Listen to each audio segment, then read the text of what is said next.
ဒီဘယ်ဘက်ချက်သွားလို့ရှိရင်ညာဘက်ချက်ကလိုက်မယ်နောက်တစ်ခါဘယ်ဘက်ချက်သွားရင်ညာဘက်ချက်ကလိုက်မယ်ဒီဘက်ကိုလည်းအတိုင်းပဲညာဘက်ချက်သွားရင်ဘယ်ဘက်ချက်လိုက်မယ်ညာဘက်ချက်သွားရင်ဘယ်ဘက်ချက်လိုက်မယ်အဲ့ဒါကိုသူက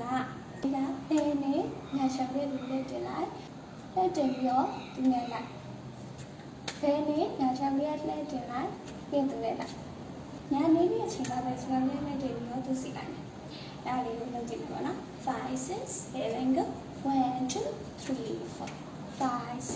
7 8ရှောင်းလေးကလက်ကကြတော့ဒီလိုသွားတာဆိုတော့ခဏကွာလေးဒီလေးနဲ့ဆောင်းနေပေါ့နော်လက်က cross အကာ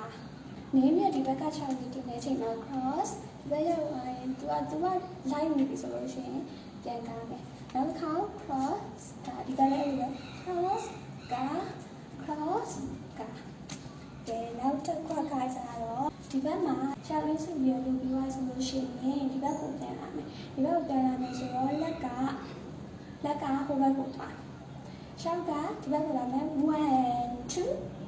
ကားစု3 4ကားစုလက်ကဒီလိုဝင်1 2 3 4 5 6 7 8အဲ့ဒါပထမကနဲ့ပါဝင်ရလုပ်ချင်တယ်5 6 7 go 1 2 3 4 5 6 7 8 1 2 3 4 5 6 7 8 and count 1 2 3 4 5 6 7 8 1 2 3 4 5 6